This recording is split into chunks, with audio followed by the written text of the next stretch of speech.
Welcome to the POMcast with Stephen Willis. Now we're going to do things a little different. We are going to provide an honest look at Ole Miss athletics for the fan, by the fan, and of the fan. That is what we do. Hell be to me. I'm just kidding. Tune in for some Ole Miss sports news. We're going to give it to you straight. Yeah, right now. The POMcast starts now. It happens now. Holy cow. Listen to me. It's starting. Well, it's going to start right about now. Good morning, good morning, good morning. Welcome to the POMcast. I am your host, Stephen Willis, right here at Positively Ole Miss. And let's see, let's start the camera shot over just like so. Hope everybody is doing quite well today, and I hope that your Tuesday is off to a fine start.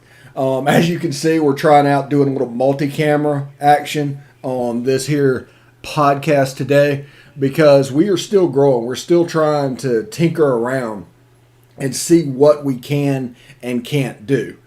And in doing that, we want to find ways that we can break the system so we can understand basically how to fix it and what the system can and can't do. So we're going to do a little multi-camera action today. We all have it set up to automatically take, so it might look a little strange from place to place, but that is the way it goes. Anyway, you can catch us on Twitter at the Stephen Willis. And here pretty quick at the Rebel Walk. You can catch us there as well. You can catch us on Facebook at facebook.com/POMcast. You can catch us on Twitch at Positively Ole Miss, all one word. And you can catch us on YouTube at Positively Ole Miss, not all one word. You can hit the bell for notifications. It'll always let you know whenever we are streaming. Little look at the multi-camera setup that we're going. Like, my goal since this began was basically by the end of April, I want to have everything the way that I want it. And by football season, I want it to be a well-oiled machine. This has been a year in the making. And let's see, I guess I first came up with the idea for Positively Ole Miss last March. So it's almost exactly a year to the making. We started with Boot Camp the Offense, just a little podcast trying to predict what the offense would look like. It was surprisingly accurate, by the way. If you want to go back, it's on our YouTube page. You can go back and listen and watch episodes of Boot Camp the Offense, and it was surprisingly accurate. Me and Corey Burton from the Believe in Georgia Dogs podcast. He's also an assistant coach, offensive coordinator, I believe, at Hillwood High School in Nashville, Tennessee. Joined us for that one, as Corey has been known to do for time to time. So we're going to bring him on again and continue our kind of football preview thing. And we're just going to talk some ball and have a good time. Today we're going to talk about how the South Carolina game Thursday is the most must-win of must-wins in the history of the Ole Miss basketball program. It's necessary. It's the way that it needs to happen. I mean, without winning that game, nothing is accomplished. So you have to win that game to get to the next one to have a play-in game for the NCAA tournament. So we'll talk a little bit about that. Once we take a break in the second segment of the show, we're going to get into spring football a little bit and start going position by position breakdowns. Who's back, who's gone, things like that. The one thing that you're looking for in that position group of each player, stuff like that. Today is going to be the quarterback, so obviously we're going to be heavy on Matt Corral, and we'll also touch on Luke Altmaier as well.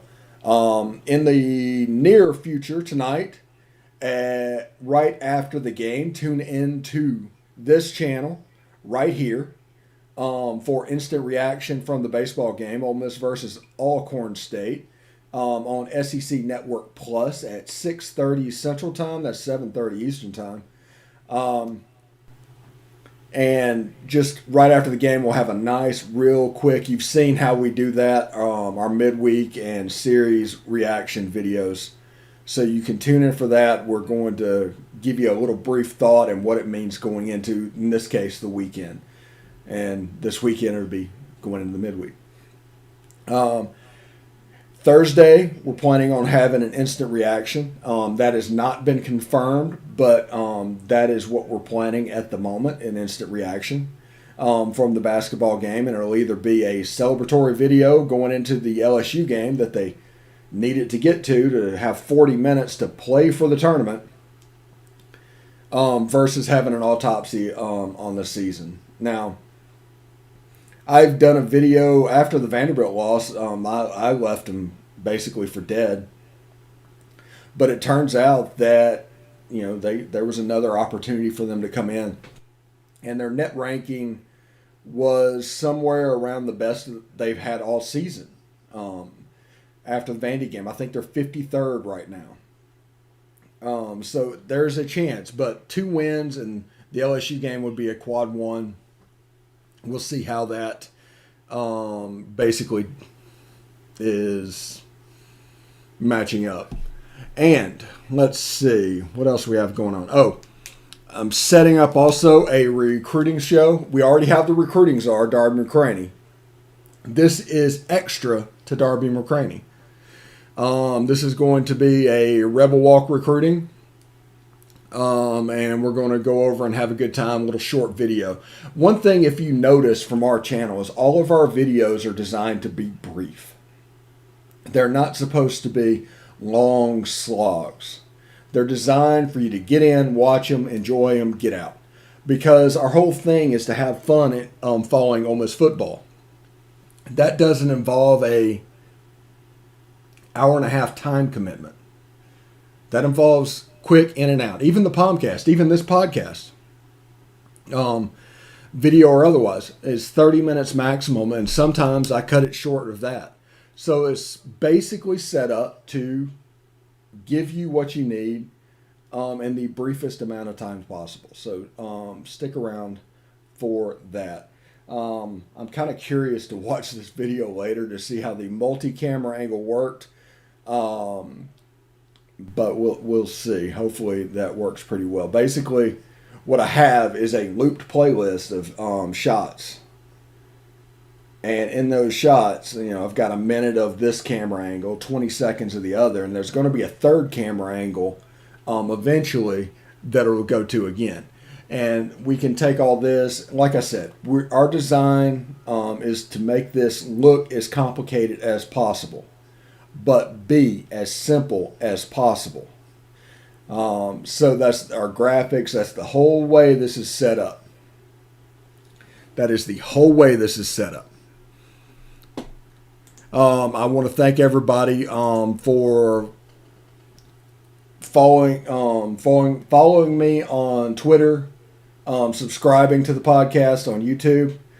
I think in the last month we have doubled our subscribers. Thank you very much. It's only gonna, go up from here.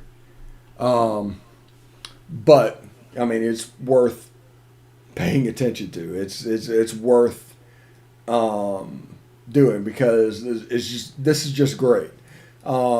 Through our partnership with the Rebel Walk during the football season, I think Evie reached out to me yesterday about possibly doing a quarterback-centric show during the football season, kind of a Sunday morning quarterback type situation where a former, I don't think he's an SEC quarterback. He might be Big 12. He might be Southwest Conference. I'm going to go with Southwest Conference just as a guess. And he's played that position. He breaks down quarterback play, so he will come in to do a little 10, 15-minute video on Matt Corral and how he played. Maybe we'll touch on the offense as a whole, things like that. We're also going to try and get former players and interviews. We'll see how that goes. We're going to do this organically. We're trying not to overpromise and underdeliver. I know that's not necessarily the case right now in the country, but that's what we're trying to do. I talked to my wife last night, and she was asking me about selling ads and what we're going to do and what kind of packages are available. And I was like, hey, this timeline that we set up was April. It's been a build till April. Give me to April to build this out before we sell it, because I do want the sponsors to be able to see what we are doing, to be able to see exactly how it's going to be. Now, we're going to do a thing in the future. We're going to have a 12-month, a 3-month, and a month-to-month. You can sign up for ads. And the way we're going to do it is $10 per 1,000 subscription or streams for a year. That's the 12-month option. For 3 months, $15 per 1,000 streams. Month to month, $20 per 1,000 streams. Now, be wary that none of those have a cap. So if we hit a jackpot on a video and get 100,000 views, you're going to have to deal with that. I think, $10, 100,000 views on a video, or in the month, whenever it's all added up, is roughly $1,000. Now, if that makes you a little bit nervous, we also have a secondary plan. It's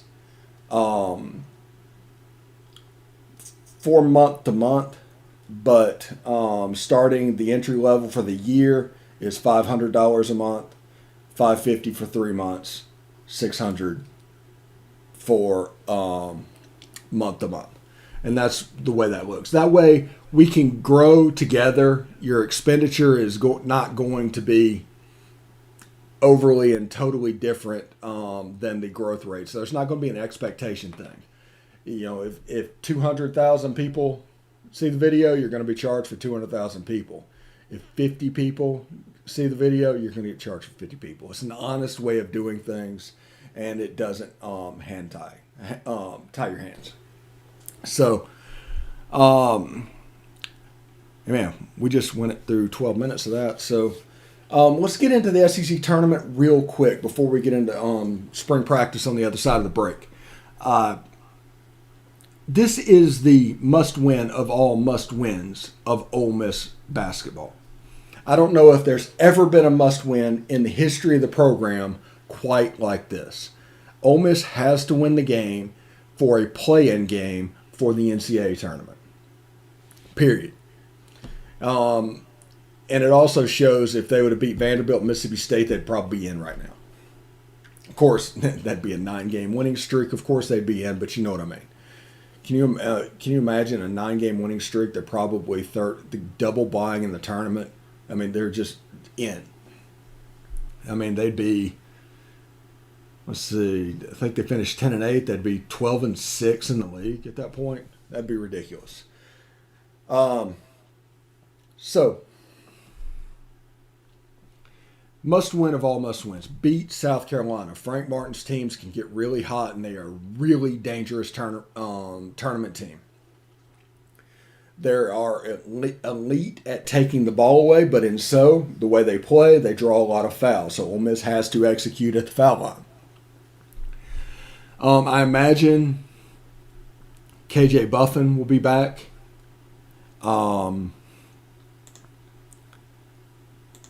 If not,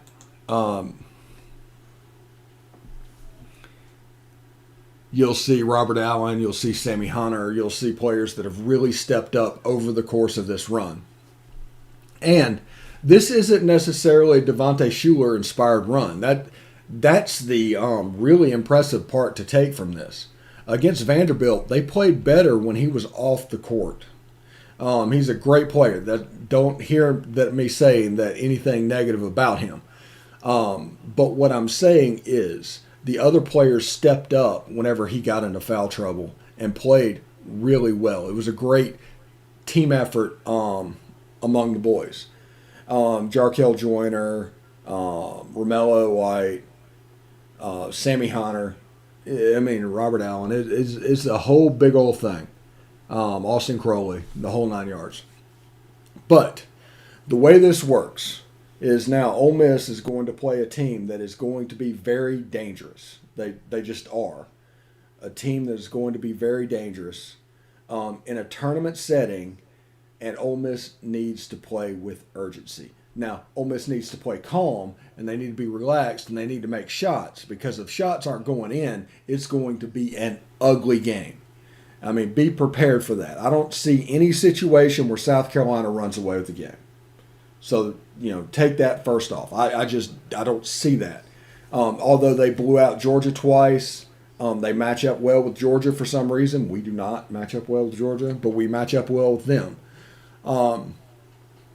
I expect them to play it inside, go to the goal with Romello White. I expect them to go to the basket with Devontae Shuler and force fouls from South Carolina to get to the free throw line, just like last time at the Colonial Life Center in Columbia, and try and extend this lead with the clock stopped.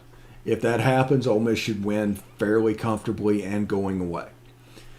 That leads us to the next game, which is LSU. Now, LSU is generally a bunch of springy athletes, and that gives Ole Miss trouble. Ole Miss is longer than they have been, but Devontae Shuler struggles with those type of guards. I mean, I think he had 2 points and got both of them at the foul line last time they played LSU.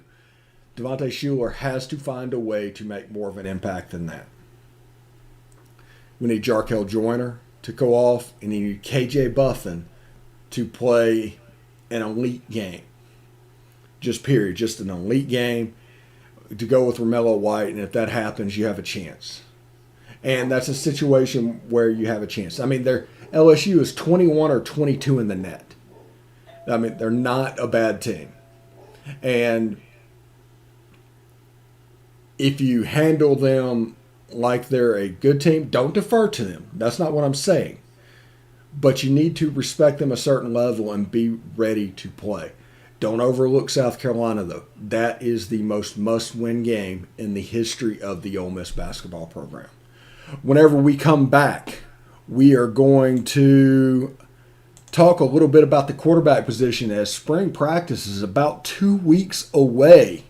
I'm Stephen Willis. It's the POMcast. Stick around.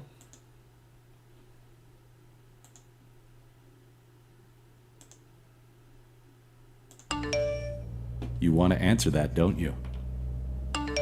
I bet it's just killing you seeing the soft glow just inches away. Someone wants to tell you something or ask you something. Oh, come on, answer it already! Just so we're clear, that wasn't my fault. Next time, ignore your inner voice. Don't text and drive. A message from Florida's trusted choice independent insurance agents. Hey, this is Stephen Willis. I just want you to stick around a little longer. We're going to get back to the podcast right after these messages.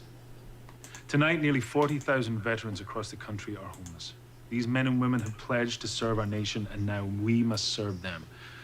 Landlords across the country have helped make significant progress in reducing veteran homelessness by making housing available, but there is more that we can do to bring our veterans home. Visit www.va.gov/homeless to see how you can get involved. And if you are a veteran and you are experiencing homelessness, please call 877-4AID-VET. Thank you. All right, welcome back. Welcome back. We talked a little bit about basketball, and let's talk a little bit about spring football and the quarterback position. Mainly 2, maybe 3 guys we're going to talk about a little bit, but we'll kind of leave it there. Matt Corral. Now, Matt Corral has, believe it or not, a very big spring, a very important spring. This spring will be the difference between him getting drafted in the 7th round and him getting drafted in the 3rd or higher round. That is the benefit of this spring for him, because it's about leadership. It's about making others around him better. It's about He can, he can make all the throws. You know that he's a quick study based off of the Arkansas drop 8. There was a problem. A couple of games later, he figured it out, and it didn't work anymore. LSU tried something a little different. Indiana got that on film. He threw for 350 against Indiana in the bowl game. So he's got all the physical tools. And my biggest worry about Matt Corral going into last season was his mental makeup. I haven't seen it. You would see a player make a big play and everything, but it just looked like he was a little too supercharged. He needed to calm down a little bit. He played too frantic at times. But you saw him develop as this year went on to play more relaxed and do what is required to, get the first down, to make the big play, do what was needed. And you saw that from Matt Corral, and that was potentially his biggest growth from 2 years ago to last year. Now, this year, last year to this year, this spring and together, he needs to, avoid the disaster games. Don't have an Arkansas or an LSU. Just make it to where your worst game is 2 or 3 interceptions. And then you'll, even those for both of those games against Arkansas and LSU, Ole Miss wins those games. And that is the difference between a good season and a special season with Matt Corral at quarterback. I'm expecting Luke Altmyer to back him up, even as a true freshman. The kid is legit. He is a true dual threat quarterback. He is from Starkville, Mississippi. Now, quarterbacks from Mississippi, this is starting to change a little bit, but quarterbacks from Mississippi are genuinely a little behind. You have to really coach them up. So it helps with him being here for spring to get his feet wet with what he's doing. I'm hearing rave reviews from inside the building about how he's looking. But you need to do that. And this is, Matt Corral is expected to go decent. Maybe he only plays in 4 games and gets that red shirt, goes into next year as a red shirt freshman, and the team is handed over to him. That is probably the ideal situation. But Luke Altmyer is the real deal at quarterback. And for those that are looking at 2023 at a certain quarterback that's number 1 in the country, you need to keep that in mind. Also, Kincaid Dent, he's an underappreciated guy in the offense. He's a big arm kid. He's about 6'3". He can run the ball a little bit. Yeah, he's a true dual threat, but like I said last time, quarterbacks from the state of Mississippi usually come in behind. And quarterbacks coming in from MAIS, it even happens a little more just because of the gap, between, he went to JA and he's playing high school ball against kids, there might be a 5'3" corner. It's one of those situations, the offenses aren't that sophisticated. But the point is, he could make a jump in the spring. There's a chance the competition for positions is him competing for the backup spot with Luke Altmyer. Now, with Kincaid Dent, I just want to see him be able to read a defense. I haven't seen that yet. I've seen him run the ball in the spring game 2 years ago. He looked pretty good doing it. But I need to see him read the defense, put the ball where it needs to go. That is the quarterback position for spring practice, which starts in about 2 weeks. Tomorrow we are going to do the running backs probably. Yeah, we're probably going to do the running backs. And then after that, we'll do wide receivers and tight ends. Then offensive line. You get the picture.